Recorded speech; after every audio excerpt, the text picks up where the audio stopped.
How to get great saturation. Hello everybody, my name is Marco Bagnoli, I'm a cinematographer, and today we talk about how do I get a bright, colorful picture that doesn't look cheap. A lot of filmmakers have the problem that they just crank up their saturation and look at the footage and thinking, somehow that doesn't look right. When I look at commercial movies where they're very bright and colorful, it has such a nice saturation, but it doesn't look cheap. In this video I'm going to explain to you the work process you have to do and how you have to light the scenes that you get this nice saturation. So this is the first image we're looking at. This is a water commercial that I found online, and the first thing you will notice is great colors, great brightness. But how do I get a look like this? And the first tip I'm going to give you sounds stupid, but it's a big mistakes a lot of people do, and this is to get great saturation. You need actually colors in your image. Most of the time, these commercials that you like so much have colors. People are not wearing just black and white. They're wearing pink, red, green,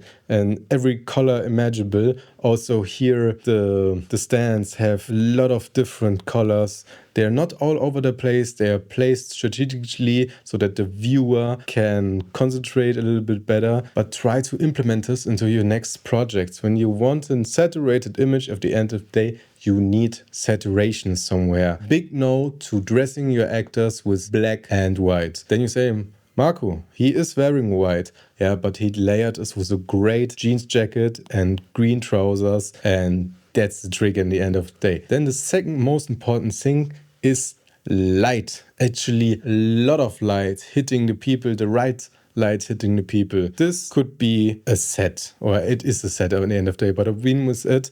It can be the sun that is lighting our actors, or we have a crane with huge dino lights. These are these traffic lights like lamps. You see a lot of BTS footage. There's a lot of output. They're very warm most of the time, and sometimes you have a few of them to backlight a scene like this. But this is out of our budget 99% of the time. So then that's the reason we have to plan our shoot. Before you set anything up, you need to find a location where you have the longest time of the day where the sun is backlighting our actors. Backlight is your best friend at daylight shoots, because now everything just has a nice glow, nice separation without doing anything at all. Just looks good. So we can change everything a little bit up. It depends on the time of the day that your sun getting warmer or colder. But for beginning, I would say this is much more manageable than when the light is facing your actors, because then you always have to diffuse everything, but only diffusing the actor and not the rest starts looking pretty weird. And you need so big and a lot of butterflies when you have a group of people, or a little bit like here where you want to fuse everything. Just not possible. You have shadows everywhere. It will not look good. That's the reason we start with backlight, because now you need only one butterfly at the right place with an ultra bounce and the light bouncing in here and back onto our actor, and then we have great exposure and great fill on him. And that's how you light a scene like this with practical, no light at all. You need timing, you need the right time of the day, you need luck, because there are a lot of places in the world where it's always sunny. Here where I live, it's not that way. You can have sun and one day, then snow at the other day, so it's not that manageable. But when you live in a cool area, for in South Europe, America and the southern areas, this technique will work fine. Here, this is an interior scene where you also a shot that you have a lot. And if you look at the footage again, it is very colorful. Painted walls are the most important thing for the interiors when you want to have this look. No white walls, please. It doesn't look clean, it doesn't look neutral, that just doesn't look good at all. So you have the possibility of find a room that has color, please. And then the perfect curtains for it. The combination of curtains and wall is what makes the cinematic look, I would call it now for the video. In the interiors, for this colorful look, this is the secret. So try to talk with your art department, or when you're not on a level on an art that you have an art department, try to find that kind of location. It will help a lot because now you actually have to do not much because the look is already there, and sometimes you're just fine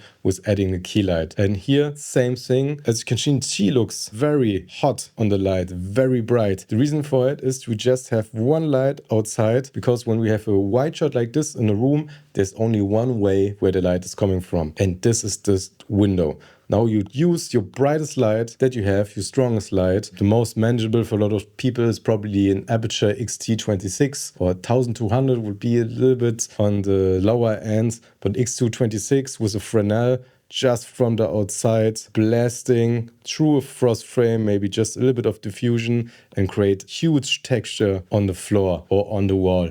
That's the most things you probably do. They done it here on the floor because they wanted to give her key light, and that's done. When you have a room like this, you want always to create textures, light textures, a bit of movement, sometimes auch built-in animation, so that for time-lapse shots or something like this, the light is moving, and that just makes the shot feel a little bit more special. Also, your lens choice. Commercials like this are most of the time very wide, 40mm, 12mm, even for the close-ups, because in commercials our goal is that people noticing, and people are more noticing shots and angles they're not used to see. That's the reason why we tend to shoot these kind of shots wider. Now we are on this diner type situation, and here are blinds your best friend. Overall, curtains, blinds help you very much because now you control the dynamic range of the room. Normally you would have to expose from the outside. I mean, they did it, but it's just on the edge, and then you need huge lights that blast into the room to get the ambience and the texture back up, and that's something you don't have most of the time.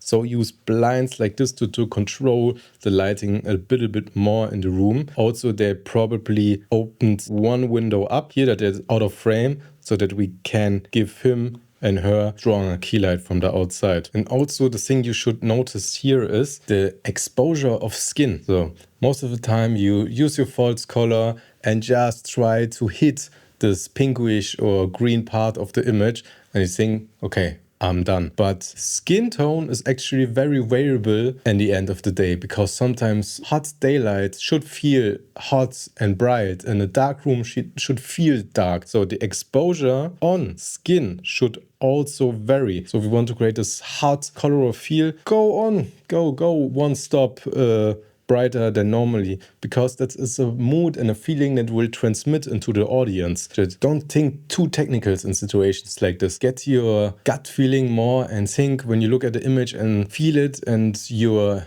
inner self is saying, that's too bright. There's no reason why this skin now should be that dark or bright. Try to balance this a little bit. Try to test at home, make something more brighter, try making something darker than normal, and your cinematography will improve a lot, because now it doesn't look the same. So now it changes per setting, because now you concentrate more on the mood you want to transfer into the audience. Here's also a great example for the first aspect ratio we're shooting, this open gate look on Alexa LF or some other full frame cameras, where you just use the full frame and go for it, because now you can use it for TV or for social media or actually any platform out there, because it's somehow in the middle. You have a little bit of wider shot so that you don't have to shoot completely vertically. Sure, you lose on Instagram and TikTok the top and bottom, but it's okay most of the time. Also, typical 12mm, 40mm look, everything is a little bit distorted, but the audience just feel more engaged also to this. Here's also a cool top shot from the scenery, and we're doing a top shot. Always try to use a bit of a more telephoto lens, something like an 50mm or something, because it compresses the image much more nicely. And also here, back to our colors, we have this reddish phone case and a green table.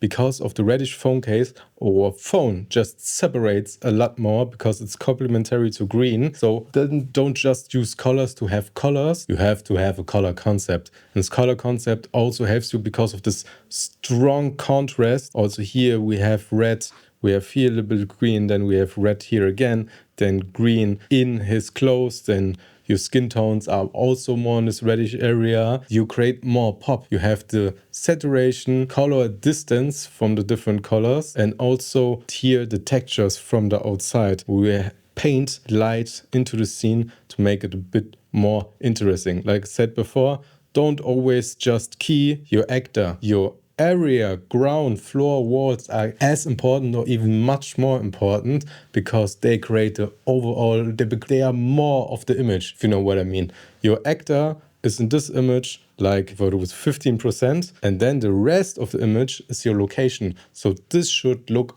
also very good and very well lit. So if you enjoyed this video, I would really appreciate subscription from you. My name is Marco Bagnoli and I'll see you next time.